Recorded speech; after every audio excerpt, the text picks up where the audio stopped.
ఈరోజు మనం rose cookies తయారు చేస్తున్నాం కదండి.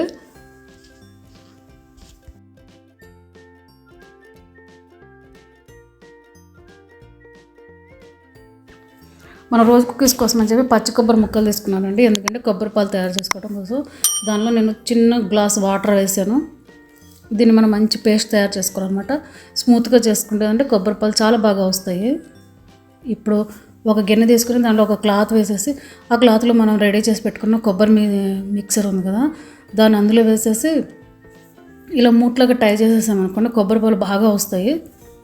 అంటే లోపల ఉన్న తుక్కు మొత్తం ఫిల్టర్ అయిపోతుంది అన్నమాట. అది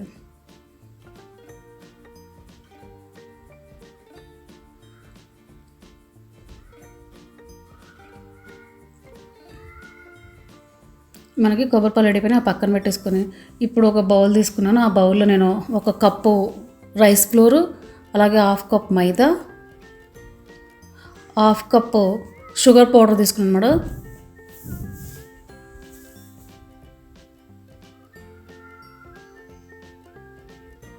ఇది షుగర్ పౌడర్ అండి. ఇది ఏంటంటే దీనికి కొంచెం రోజు కుక్కీస్కి మనం స్వీట్ తక్కువ ఉంటేనే టేస్టీగా ఉంటుంది. స్వీట్ ఇష్టపడే వాళ్ళు కొంచెం ఎక్కువ కూడా వేసుకోవచ్చు. తర్వాత దానిలోనే కొంచెం వాటర్ వేసి మిక్స్ చేస్తున్నాను. ఇలా మిక్స్ చేసుకున్న తర్వాత మనం ముందుగా తీసి పెట్టుకున్న కొబ్బరి పాలు ఉన్నాయి కదా, అవి వేసుకుందాము.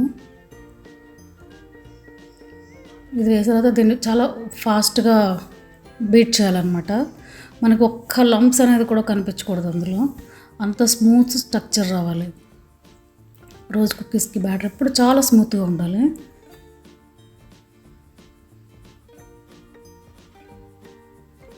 చూసారు కదా, ఇంత సాఫ్ట్గా అవ్వాలన్నమాట పిండి.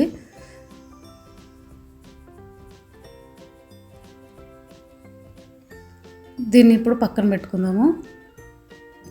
అలాగే రోజ్ కుకీస్ ఫ్రై చేయడానికి మనకి కడాయి ఆయిల్ కావాలి కాబట్టి అలాగే ఆయిల్ వేసి పెట్టుకుని దానిలో రోజ్ కుకీస్ మౌల్ట్ మనకు దొరుకుతాయి అమెజాన్ అలాంటి వాటిల్లో. దానిలో దీన్ని డిప్ చేస్తున్నాను. ఎందుకంటే ఇది నాన్ స్టిక్ అనమాట.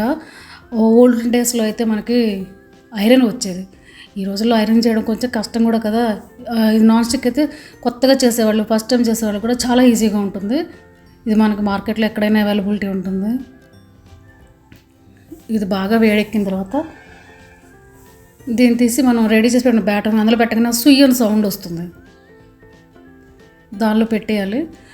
అది ఒక 2 సెకండ్స్ అలా ఉంచిన తర్వాత ఆటోమేటిక్గా అదే రిలీజ్ అయిపోతుంది. అలా రిలీజ్ అయిపోయినా పర్లేదు, కొంచెం మనం కార్నర్స్ని ఇలా టచ్ చేసి వదిలేసామంటే టూత్ పిక్ అని ఏదైనా స్టిక్ సన్న స్టిక్ తీసుకొని వచ్చేసింది. చూసారు కదా, బాగా రిలీజ్ అయిపోయింది. ఇది లో ఫ్లేమ్ పెట్టుకొని ఫ్రై చేసుకోవాలండి, లేదంటే మాడిపోయే ప్రమాదం ఉంటుంది. దీన్ని నైఫ్తో తీసుకుంటే ఈజీగా వస్తుంది. చూసారు కదా, ఇలా కలర్ వచ్చిన తర్వాత లైట్ బ్రౌన్ కలర్ వచ్చిన తీసేసి దీన్ని ఒక మన చిల్లులు బౌల్లో వేసుకోవాలండి. అప్పుడు ఆరుతాయి. తీసేటప్పుడు చాలా సాఫ్ట్గా ఉంటాయి అన్నమాట. తర్వాత ఆరే కొద్దీ మనకి క్రిస్పీ టేస్ట్ వస్తుంది. ఇప్పుడు దీన్ని సర్వింగ్ ప్లేట్లో తీసుకున్నాను.